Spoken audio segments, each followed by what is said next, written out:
কেতিয়াবা কিবা কাৰণত কিবা পৰিস্থিতিত যদি স্বামী হতাশ হয় তেতিয়া ভাৰ্যাই তেওঁক ক'ব পাৰিব লাগিব আপুনি কিয় হতাশ হৈছে আন্ধাৰে পোহৰে দিনটো সুখে দুখে জীৱনটো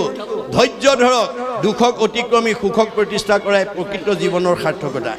এই বুলি আপোনালোকে ক'ব পাৰিব লাগিব কেতিয়াবা কিবা কাৰণত ভাৰ্যাও হতাশ হ'ব পাৰে কোনোবা পৰিস্থিতিত তেতিয়া স্বামীয়েও ক'ব পাৰিব লাগিব যে তুমি কিয় ইমান হতাশ হৈছা